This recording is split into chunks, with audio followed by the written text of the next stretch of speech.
Hold on to your helmets, college football fans, because ESPN's FPI Top 25 rankings have been turned upside down after a chaotic Week 2. And yes, there's a brand new team sitting pretty at the top. From jaw-dropping blowouts to head-scratching upsets, this week had it all. But here's where it gets controversial. Are these rankings truly reflective of each team's potential? Or are they just a snapshot of early season chaos? Let's dive into the details and find out. 1. Oregon, +6. Oregon didn't just beat Oklahoma State, they dominated them, 69-3, securing their spot as the new #1 team in the FPI. Quarterback Dante Moore was nearly flawless, going 16 of 21 for 266 yards and 3 touchdowns.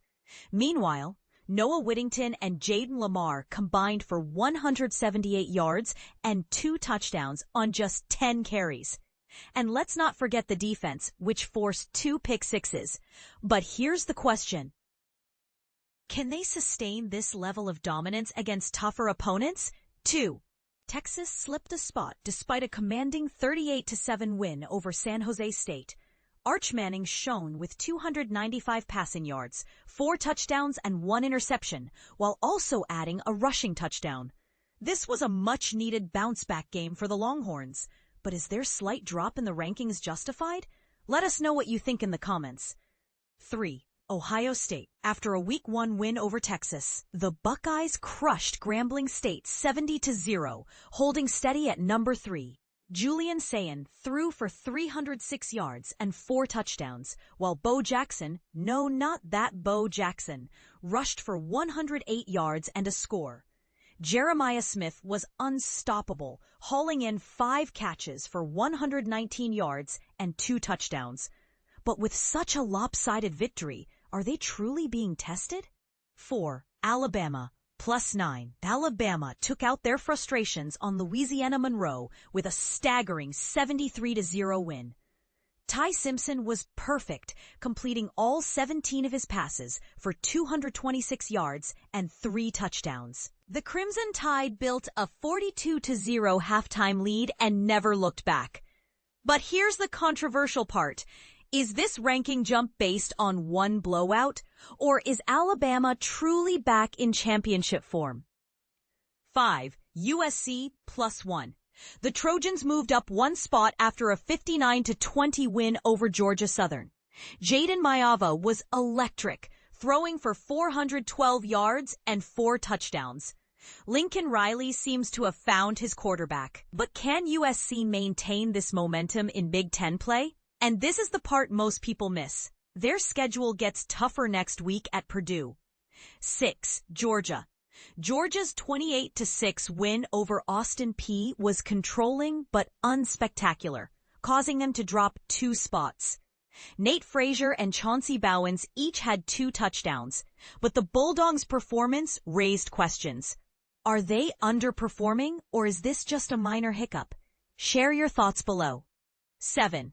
Penn State, -2. Penn State shut out FIU 34-0, with Drew Allar throwing for 200 yards and 2 touchdowns. Katron Allen and Nick Singleton combined for 220 rushing yards and 2 scores. Yet, they dropped 2 spots. Is this a fair assessment, or are the Nittany Lions being overlooked? 8. Ole Miss, -4. Ole Miss fell in the rankings despite a 30-23 road win over Kentucky. Austin Simmons struggled with 2 interceptions but scored a rushing touchdown. The Rebels' ground game outpaced the Wildcats, but is their drop in the rankings warranted? Let's debate it. 9. Tennessee, -1. Tennessee remained in the top 10 after a 72-17 win over East Tennessee State. Joey Aguilar threw for 288 yards and 2 touchdowns, while Star Thomas rushed for 69 yards and 3 scores. Even backup QB Jake Merklinger got in on the action with 118 yards and 2 touchdowns. But is their slight drop a sign of tougher challenges ahead? 10. Notre Dame, -1. Notre Dame dropped a spot after being idle following their loss to Miami. They face a tough Texas A&M team next, but will they be favored at home? And here's a thought-provoking question. Can they rebound and climb back up the rankings? The rest of the top 25. Auburn +5, Missouri +7, Utah +7, Texas A&M, LSU -4, Indiana +14, BYU, Arkansas +10, TCU -1, South Carolina -10, Miami -6, Oklahoma +1, Florida -11, Illinois +14, and Texas Tech +9 round out the list. But with so much movement, who's truly a contender and who's just riding early season luck? What do you think of these rankings? Are they spot on, or is ESPN missing the mark? Let us know in the comments. We want to hear your take.